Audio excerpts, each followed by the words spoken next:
This is Dumbline, the podcast of dumb crimes and even dumber criminals.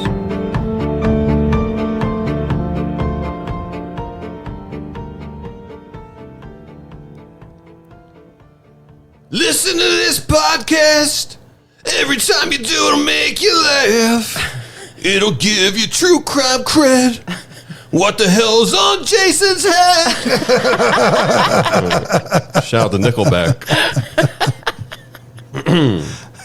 Welcome to Dumbline, your third cousin in prison's favorite podcast. My name is Greg. I'm hanging out with my buddy Jason. Hello, everybody. And the wonderfully talented Maria. Hey, dummies.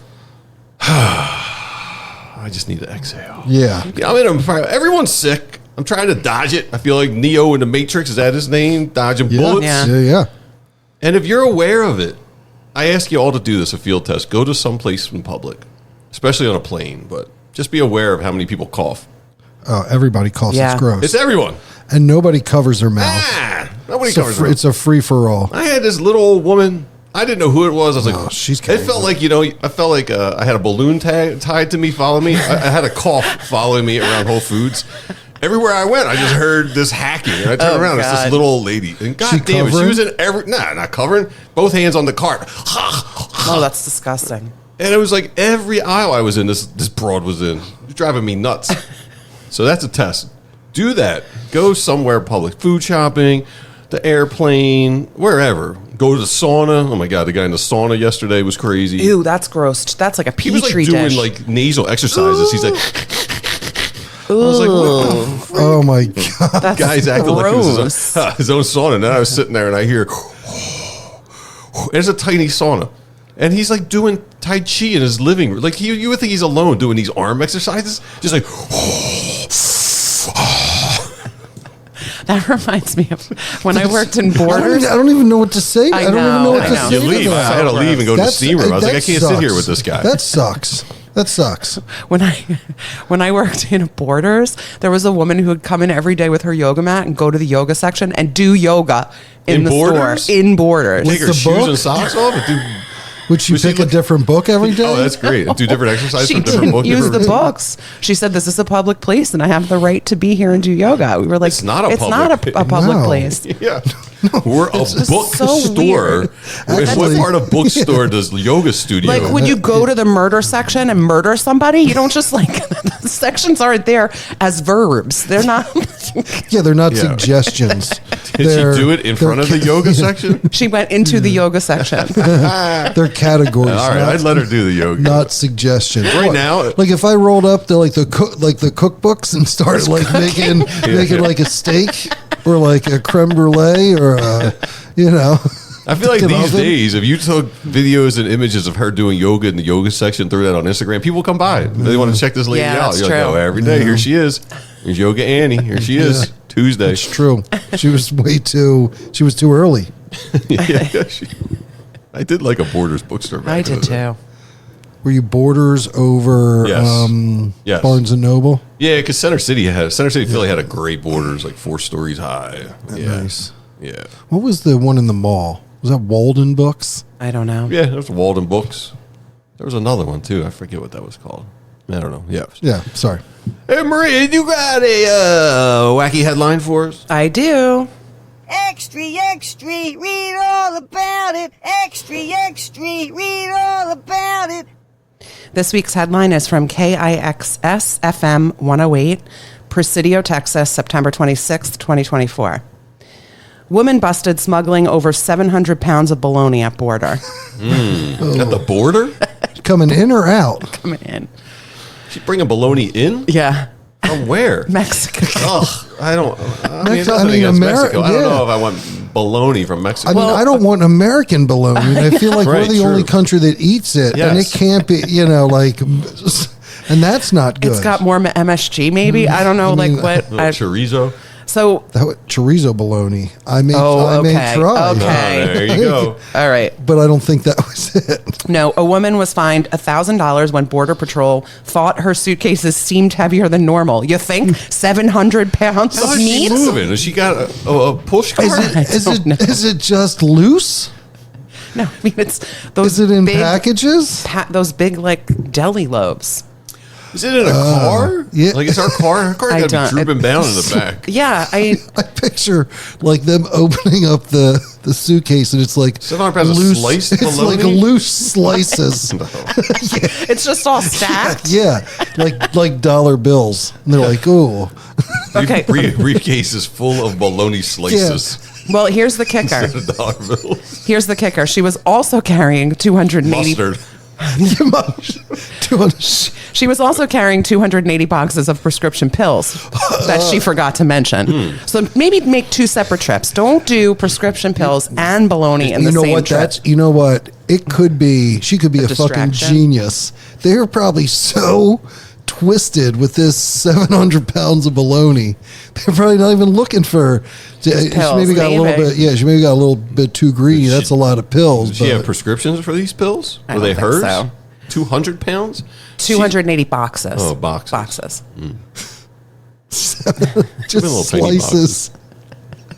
Slices Yeah, how of big would bologna rolled up Pill like they would be boxes. on a cold Like a- cut like a deli tray? and then there's pills just stuffed in the middle of the slices of bologna. They're like for dogs. They're like pill pockets. Yeah. Maybe she's got a relative who doesn't take pills Yeah, unless you wrap it in and- bologna. He takes lots of them. Yeah, 280 boxes. So 280 boxes of what kind of pills? Like Sudafed? I Or don't. I mean, like- it said prescription pills. Okay. Again, I did not gotcha. do a deep sorry. dive. No. It's all right. We always ask We I know, always I ask know. one too many way questions. too many No, I should- questions yeah, in this. No, it's you can't. I mean, I can. I Yeah. don't. No, But I you can. have you have no idea what's going to be answered. That's true. Yes. KIXF.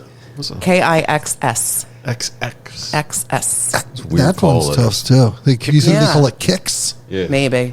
Get your kicks. All right, Maria. You have a tale to titillate my senses, I Oh, hope. wait. Before this, also we have an update on the mystery of Greg's. Oh, my note. I forget what episode that Greg's was note. in. I forget it was. I think too, that but- was either the last one or the one before. Yeah. So if you guys are. Like, yeah. You guys Yeah, I had a are random loyal listeners. You remember at the end of one of the episodes, Greg had a random note that he had. That said, I ship Bullwinkle with the hell nah to the nah nah nah. Listener Adam has let us know it's not I ship Bullwinkle, it's Bishop Bullwinkle. And he has a song called Hell Nah to the Nah Nah Nah. So I must have heard it and thought it was good and made note of it. And I've listened to it 10 times this week and it's pretty good. Yeah. It is. I know why I made a note of it. Adam? Adam, yes. Yeah. Thanks, Adam. Thank you, Adam. Yeah, so Sorry, just I riddle remember. solved. Yeah. Yeah, I just didn't want to forget about that because I'm sure everybody was patiently waiting. Yes.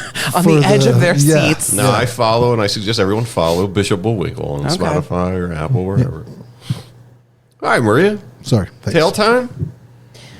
This is what happens when a dum-dum cannot simply shut the fuck up for years on end. Sources include the Los Angeles Times, Dateline Season 29, Episode 24, called Night of the Summer Solstice. They have to get better about their titles. They're really bad. And Real Murders of Los Angeles, Season 1, Episode 3, Tunnel of Terror. Like there's fake murders of Los Yeah. Angeles, real murders of. Don't watch that other show with the fake murders. Now we're real murders of Los Angeles. Full list of. That title. It's based, I guarantee you, because there's one in Atlanta. Like It's- Real Housewives. Yep. It's a take on, which is really fucked up. Man. But I did watch it for this episode, so we'll include it. A full list of sources is in our show notes. On June 21st, 1990, in Los Angeles, Galen Baker, a father of 2 older children and the husband of Catherine, answers the phone late at night and hears a man say, "We have your son. Unless you give us $100,000 by 5 o'clock tomorrow, he will die." What year? 1990. How do you spell this guy's first name? Gaylon. 100 G's. 1990. Galen. That's a chunk of money yeah. back then. Significant. Yeah. It's significant now. Yeah. Oh, yeah. It's for. I mean, for kidnapping and How much do we ransom. say? If you're going to $100,000. if I was going to kidnap and ransom somebody, I feel like it's a big jail sentence. You ask for. I want to ask for something more that it's going to be worth your while. Your kid's only worth 100 G's. Yeah. They got money. This Galen got money. Not that they're not a significant amount. I mean, Just feel like it's not. I mean, that's a crazy felony for 100 grand. But that in the 90s, 100 grand was a lot of money. I mean, kidnapping pretty much is a crazy felony in and Yeah. of Yeah. itself, right? right. Yeah, I don't think the number really. It's- What's the kidnapping occurs? The number seems to be superfluous. Yeah. Yeah, the ransom is just like the whipped cream. Yeah, Yeah. yeah. The kidnapping is the Yeah. ice cream. Right. You got 3 months probation for the kidnapping and 12 years because you asked for $101,000. Right over the limit of Yeah. 999. That's like the Price is Right. You add that 1,000. Sorry, sir. Galen thinks it's a prank call and shrugs it off. But the next morning, the man calls again. When Galen calls his 21-year-old son Ron's apartment to be sure he's okay, Ron's roommate, Duncan Martinez, tells Galen that he and their other roommate, Nathan Blaylock, dropped Ron off at a bus stop the night before and haven't seen him since. Galen, Duncan, and Nathan. These are Yeah. some names These- here. Yeah, it's interesting too. You just dropped him off at the bus stop, huh? Drove away. Yeah. Where's he going? He's going, we'll get there. I'm just. All right. No. Ron's parents then go to the police to report Ron missing. So Ron Baker is a kind and well-liked astrophysics student at UCLA. Is this like back in the day when they're like, well, he's not missing for 48 hours. Come back and No, they look okay. look into it right away. He's also part of a campus group called the Mystic Circle, which explores alternate spiritual practices. That's the group he says he's meeting with the night he disappears, and that's why he got dropped off at the bus stop. okay. On June 22nd, 1990, 2 hikers find a body lying in a train tunnel in Chatsworth that's known to locals as the Manson Tunnel. At the time, it was covered in pentagram and occult graffiti, and the body is eventually identified as Ron Baker. He has been stabbed numerous times, and his throat is slit. He's wearing a pentagram and a cross, so LAPD begins to examine the possibility of a ritualistic killing, especially because the murder took place on June 21st, the summer solstice. They begin to connect Ron's jewelry, his location, and his meeting with the Mystic Circle with the occult. This was also on the heels of what's come to be known as the Satanic Panic of the 80s, when nearly everything anyone did was attributed to worshiping the devil. Oh my God, my parents were so caught up in that crazy stuff. They thought everything was the devil. I had to watch this crazy, I remember so vividly, I had to watch this crazy like VHS that was like a 2-part double VHS on like, Oh my God. on like how like music was evil. On music specifically? Oh yeah, 100%. because, My parents, yeah. They were crazy. It was Satanic Panic was very real in my parents' head. Fucking Phil Donahue was a Oh, pain in God. the ass, that motherfucker. Yeah. I came home from school and I had albums missing, and my mom watched that Phil Donahue. Like I had an ELO record going. ELO? ELO? What are they doing at Satanic? It's crazy. Judas Priest, Kiss, and ELO. Oh yeah, Judas. What was it? Twisted Sister. Oh my God, my mom's head exploded. What does that mean? One of my neighbors had a poster of Kiss on his wall, and his grandmother, he came home from school one day and she had replaced it with a poster of the Pope. Well, Yeah, the 80s were a crazy time, folks. Clearly, detectives want to speak with Ron's roommates, Nathan and Duncan. When they arrive at can their... I say, I'm sorry, the first intuition is a ritualistic sacrifice. Yeah. Who sacrifices people for the summer solstice? Yeah.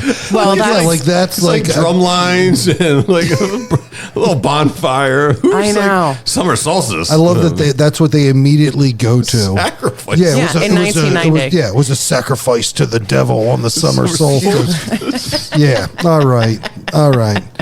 They're really going to get It's- to the it's bottom of this. And I lunacy. guarantee you, if these guys weren't as fucking dumb as we're going to find out that they are, these cops wouldn't have a clue. They'd still be looking for some ritualistic priest that kills people on the solstices. I will also add that one of the, I think it was the Real Murderers of Los Angeles, mentioned that this was also on the heels of Richard Ramirez, who was like, The openly Night attributing Stalker. openly attributing his crimes to the devil. But I'm sorry, in Los Angeles, really, the LAPD was like, let's go down this devil rabbit hole? Yeah, the right solstice away? got nothing to do with the devil. No. No. It's like, No. No. it's like Mother Nature. Yeah, exactly. No one sacrifices anyone to Mother Nature. Well, that's what, On when they go to a purpose. Wiccan expert, she's like, there's no bloodletting in Wicca. Like, Yeah, like, come on. So the cops want to talk with Nathan and Duncan. When they arrive at their apartment, Nathan is out of town, but Duncan reiterates what he has told Galen. Ron had a meeting on campus, and the last time they saw him, he was at the bus stop. Yeah, those are three very 90s names. Nathan, Duncan, and Ron. Yeah. You don't really run into any of those names anymore. I know a couple of Nathans, I think. Yeah. Nate? No, I know not some including Nate. I Rons. wasn't even thinking about Nate. Yeah. Yeah, and there are a couple Just of thinking, Rons but floating yeah, around. but just like, yeah, just they sound very 90s. They do. He also tells police that when he and Nathan learned about Ron being missing, they went out looking for Ron, specifically to Chatsworth Park, where the Manson Tunnel is located. So police find that odd, since the murder hadn't been reported at the point when they were going out looking for Ron. Maybe he's told him this mystic group likes to gather. in Yes. Chatsworth. That's kind of what they say. So the occult Nice. stuff is eventually dropped for all the Wiccan reasons we have just discussed. Yeah. And Turns out they're not connected at all. We did a simple Google search. Not in 1990 they didn't. Not connect. Oh yeah, we read a book. We read a book. Yeah, we pulled out an Yeah. encyclopedia about the summer solstice. Turns Yeah. out it's got nothing to do with the devil. Nothing to do with the devil. It's actually actually a very beautiful day if you think about Yeah. it. They present this very case to lovely. like the DA. DA's probably just like, Jesus Christ. Yeah, probably. Walks over quietly to encyclopedia. Read this! Yeah, What do you think they're just sacrificing people for the summer solstice? Actually, telling for the Times. Dummy number one, Yeah. talk to dummy number two. It's a great line from Midnight Rush. yeah. Dummy number one, put dummy number two on the phone. The LAPD, very telling of it being 1990, had an occult expert on staff who advised them about Wicca. So they advised that this was not connected. No, not okay, connected.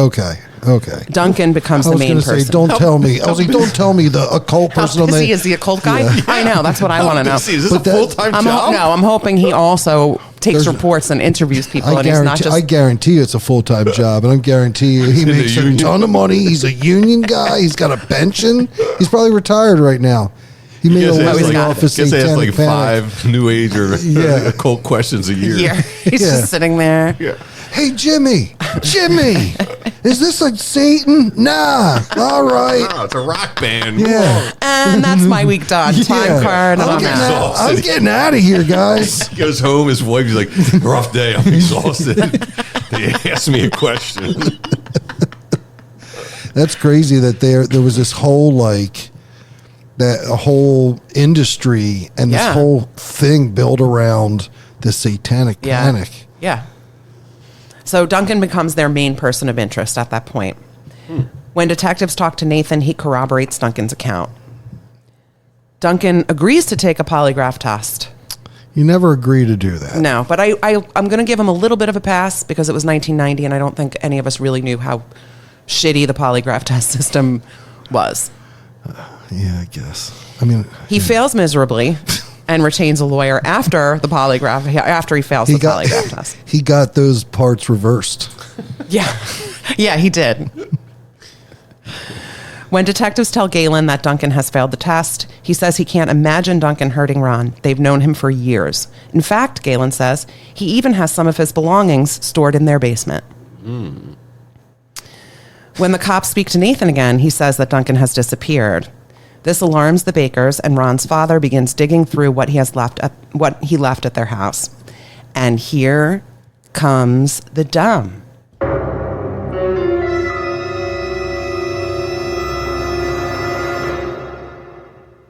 Galen finds a to-do list that includes tasks like get a new identity Christ. Come on, again. and sell car. Oh my God. Listen to the program, you idiots. Jesus, how does this happen so often? The to-do list thing is like, how do you not burn the list? I mean, I don't get it.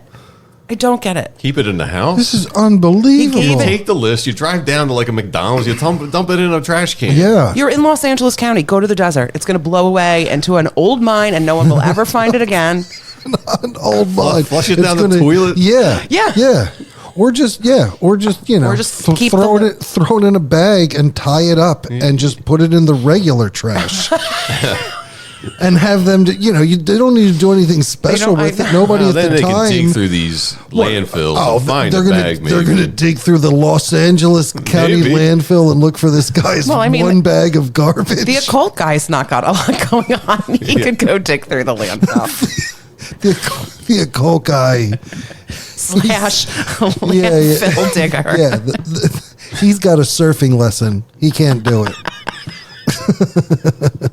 A few weeks later, Were there stuff that were not done on the to-do list, and that's why the list was hanging around? That's a good point. He hid it purposely in Galen's house because he thought the police would not search Galen's house for evidence from him. Why would he want to keep that list? I don't know. It was right on the top, though. He didn't have to dig very far to find it. It is a good point. If he had One more thing a couple to do. more things to check off, Yeah. he wouldn't. And you know wanna why get- it's laying around. But if he's accomplished all of his to-dos, dump it. Also, I feel like a murder checklist and a laundry checklist. You do have your household chores on a separate list. Or write it in Once you've got some kind of code that only you know. Like, get a new identity is not really. At this point in time, like, he just needs to dispose of it properly. Like, it doesn't need to be on like disappearing ink or like if he just. I know. It's crazy. Yeah, you just could have thrown it down the toilet probably. Imagine that. You like clog the toilet with a to-do clog the list. toilet and the plumber comes and he opens it up and he's like, "Oh my god, did you kill Murder somebody? to-do list. Murdered." So a few weeks later, LAPD learns that a friend of Duncan's has heard from him. He's being held in a warehouse in North Hollywood. While they're on the phone, there appears to be a struggle. You can hear Duncan grunting.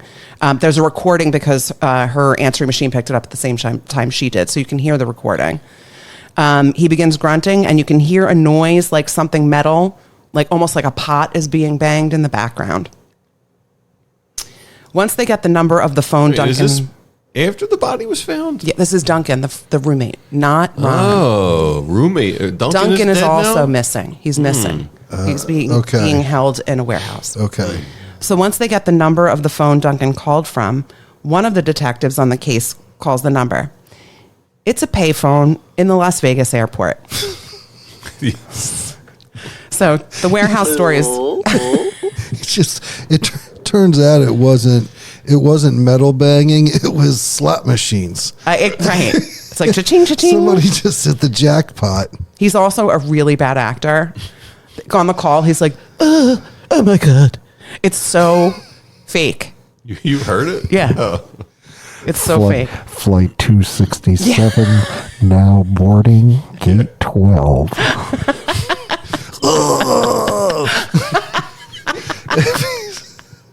It's crazy. What a Okay. dumbass. And this is, you These two can't. cops just sitting around trying to think of what to do. Hey, you want to call that number? Oh, yeah. Well, it Let took me them a try while that to number to call.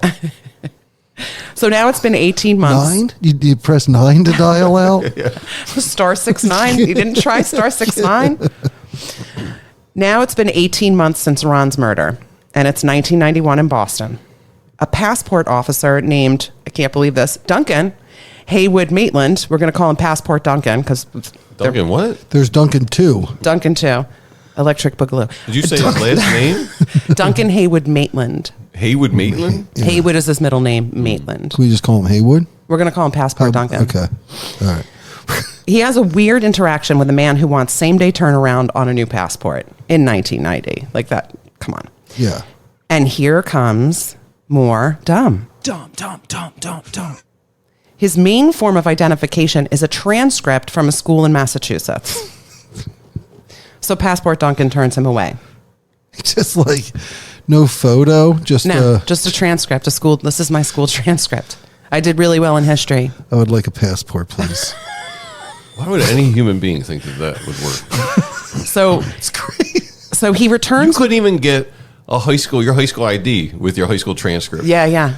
No. Yeah. No. Could not get it. No, you Not couldn't. in my school. No, you couldn't get a you couldn't get a library card. You couldn't get anything with a transcript. Just because you bring in a piece of paper. Yeah.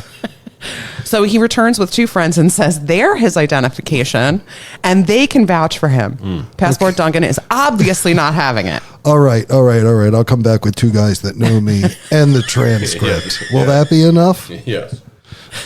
So, Guys, pinky swear that this is his name. So Passport Duncan tells him that the only people who can actually act as ID is a blood relative like your mom or your brother. But this two friends That you works? just pulled off. I would love- In 1990, I guess it did. I can't imagine. I would love for him to just go outside and get Yeah, like how some they gonna homeless prove it's woman and be not like, your "Hey, blood?" this is my mom. Yeah. She holds up her school transcript. Can I see your ID? I only have a transcript. In our family, we only believe in using ID transcripts for IDs. So the man says it's impossible to bring in a blood relative because he was abused when he was young, left home, and quit school after 8th grade. Oh, that's He then presents a social security card, which apparently he's had all fucking long. he's Now trying we're to guilt. talking. He's trying to guilt this guy into a passport. Yeah. The security card is brand new and shows that his name is Jonathan Wayne Miller. Obviously, he doesn't get his passport. He has no photo identification at all. So that, I mean, obviously that name doesn't match the transcript. Yes, it does match the transcript. Does it match the transcript? We'll find out And the social how security good. card? We'll find out about how good the school transcript forgery was in a minute. All right. Passport Duncan knows something isn't right, and he calls the school listed on the transcript. They confirm that the courses listed on it are 9th and 10th grade classes, and not 8th grade, as Jonathan allegedly dropped Wait, out. He was bringing his 8th grade transcripts around? What is that? G for good? VG for very good? I don't even think. Yeah, did you even get letter grades Yeah, I back think then? we did in 8th grade. We did, but Yeah, it was like yeah, no, excellent, yeah. above average. It wasn't like Yeah. A, B, C, D. No, I think we got A's and B's and stuff in that. But I didn't, but Oh, okay. Oh, sorry. I was in Catholic school. Oh, I'm sorry. It also includes California test scores. So this is supposedly a school in Massachusetts. He supposedly dropped out of school in 8th grade. The courses are 9th and 10th grade, and the aptitude tests on the transcripts are California aptitude tests and not Massachusetts. So Passport Duncan calls the FBI. This guy should be working for the cops. Passport Duncan. Passport Nothing Duncan. gets by this guy. Yeah, he's just wasting away. Yeah. doing No, his passports. name, his title, I believe it was after this case, was passport fraud specialist. You got it. You got it. Yeah. Okay, Nice, he yeah. should be. Passport Duncan calls the FBI and an arrest. Shocker. I mean, thank fucking God. Right? Because this is so obvious. I know. If this is what it takes to get promoted. I know. I Just mean, like, there's like, oh, he caught him. He caught this guy that showed a transcript and a social security card. Steve from 2 towns over gave a passport to a guy that did that a couple weeks We're ago. going to need Passport Duncan to do the circuit and start training people. Yeah. What, like that you can't use, what a fraudulent In 8th grade. 8th grade transcript looks like. he calls the FBI and an arrest warrant for passport fraud is issued for Jonathan Wayne Miller. When police go to Jonathan's last known address, Jim Miller, Jonathan's father, answers the door. They explain that Jonathan is wanted by law enforcement. But Jonathan died when he was 2 and has been dead for 21 years, according to his father. Passport Duncan figures out that Dum Duncan has stolen a deceased infant's identity. Passport Duncan is like the equalizer. I know. I'm ready for him to He's like. awesome. I'm ready for you to be like, and then he had to like jump out of a window and kick somebody in the face. 2 months later in Nephi, Utah, Jonathan is pulled over and the cops discover he's wanted for passport fraud. Wait, didn't the FBI go to the house? It was state police saying that he was wanted, but it wasn't the FBI. But it wasn't state police that concluded that he stole the identity of a No, it was 2-year-old. Passport Duncan. It was I was hoping Passport Duncan was going to be the one that pulled him over. I wish. Oh, man. What are these cops thinking happened? They just shrugged like, oh, he's dead. Yeah. Well, I don't know what Passport Duncan is happened. Still on the case. Yeah. They actually went back to like the public record, and the death certificate for Jonathan Miller had been cut out of the public record. It was still a paper record. Oh, so they stole that too? So he Passport Duncan's at the library. Yeah, this guy's. You should have gotten "There's 2 a page." promotions. I mean, so now that he's in custody, Dum Duncan finally decides to inform police about what happened the night Ron Baker was killed. Dum Duncan and So they know Passport he's Duncan now?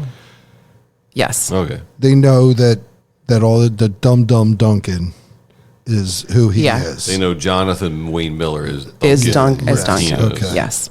He negotiates a king for a day deal, during which he can tell them everything and retain immunity as long as he doesn't tell anyone he's spoken to police and no further evidence emerges that would implicate him in the crime.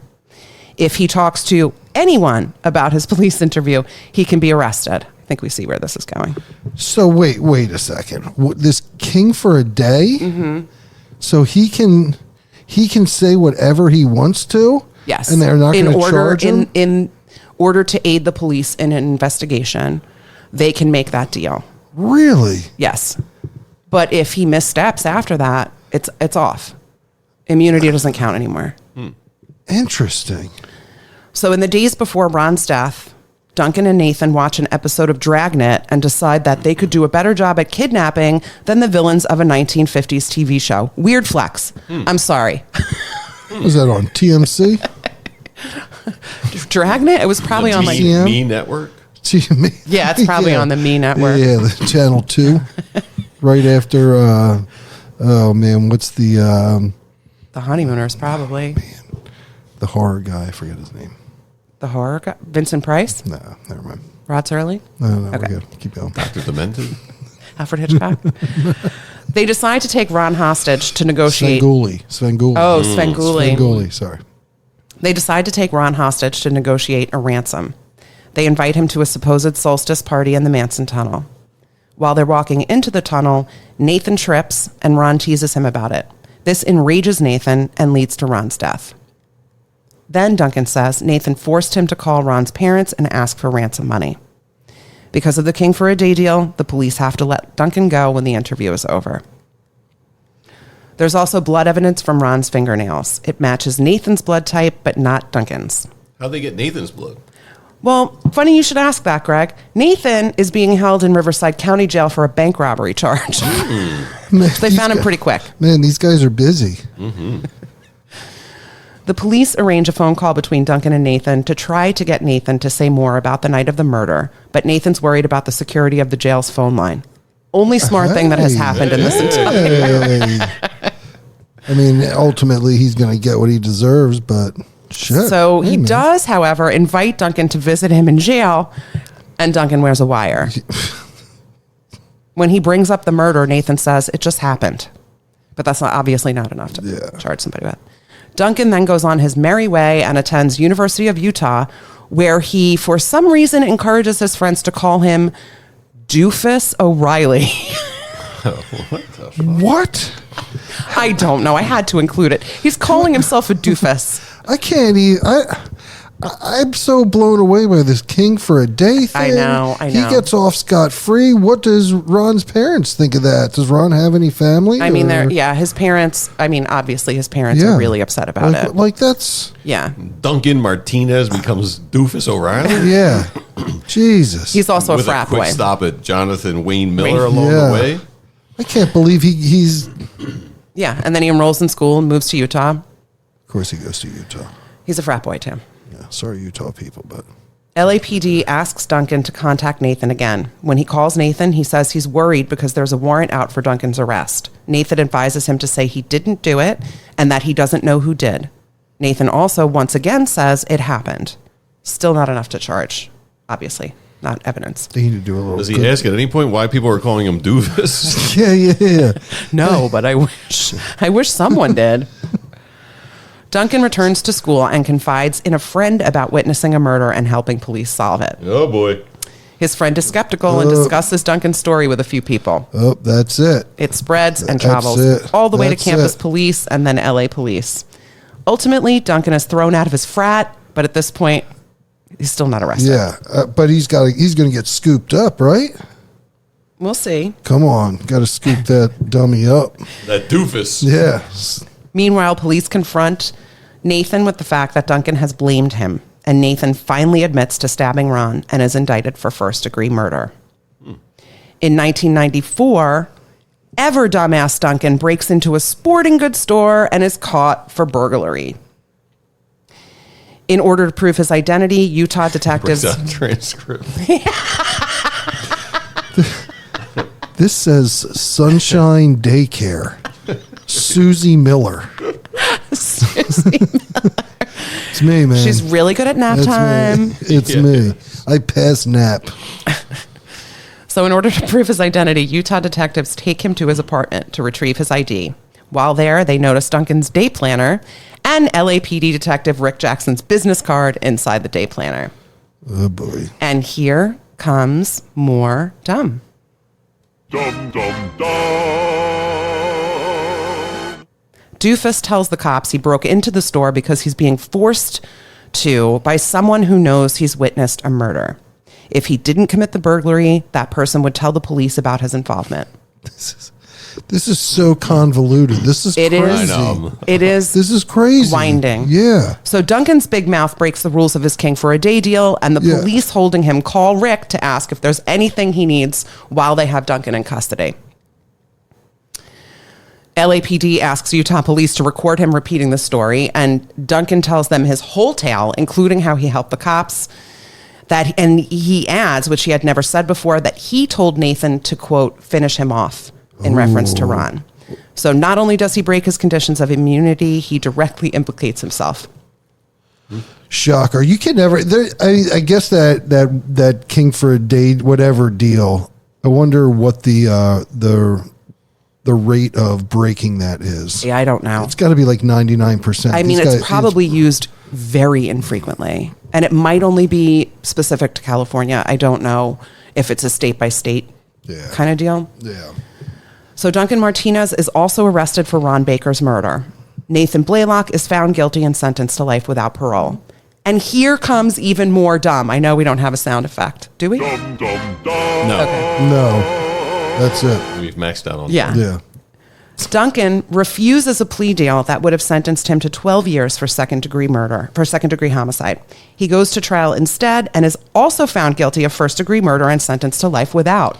You can't go to trial on that. You got to take that deal. I mean, but in 2020, Duncan's sentence is commuted for good behavior, low likelihood of violence, and the possibility of rehabilitation. And though Ron's family and friends are serving their own kinds of life sentences in grief, Duncan Martinez is freed in April 2021. Nathan Blaylock is serving his sentence in Mule Creek Prison in Ione, California. Man. Yeah, it was crazy. When I was writing it, I'm like, God, this is complicated. It's crazy, but I mean, there's so much. People just leaving shit everywhere.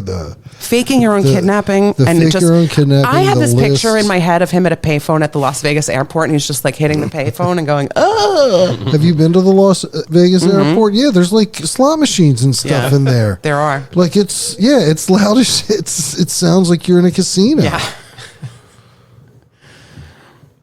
Yeah, I guess. I mean, these guys. Nobody can stop talking. Nobody can ever stop talking. This guy could not. He wanted people to be his friends, so he wanted cops to be his friends so badly. I don't know. That guy sucks. They got what they deserve. Thanks for their dumbness. Douchebag. Yes. So Nathan's in jail. Duncan's was in jail. All right. I hope you can't get a job, Duncan. Or it's I guess very he hard wore for his you. pentagram and stuff because it was a... Yeah, he The was. Solstice party. He was kind of like an explorer of different practices of he was sort of open to everything, and it was the 90s. Everybody had pentagrams around their neck. So no one ever talked to the Mystic Circle people were never involved in anything. No, they weren't, and they didn't. I didn't really include this because it was I had to strip out a lot of details, but they did say there was no meeting at UCLA that night, which made the cops even more suspicious of Duncan. Interesting. All right, JC, you want to tell people where to find us or whatever? Yeah. Or something? Yeah, social media. You know, the usual spots. Then we'll be back with Get to Know Maria. Yeah, TikTok, Instagram, Facebook, all that great stuff. And back to Greg. It's time. It's time for Get to Know Maria. Get to know her. Maria, what is your superpower? Oh no! Why are you? We were just talking about this last night She got asked this in an interview. in an interview for a job. at like a Oh, very man. sort of conservative place. They were like, man, "So what's your that's- superpower?" I mean, that's So, that's funny. I think I my s- used to ask people what kind of animal they would be. Oh yeah. What? I mean, No, you didn't. Yeah, 100%. What was the point At of the that? end, just to see what they would say. What they think on their feet. So it's helpful.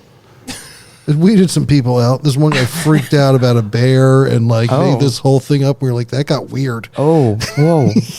Yeah. I So don't, anyway, I sorry. don't know what my Sorry. superpower is. Okay. I really don't. I mean, I can recognize songs in about 2 seconds.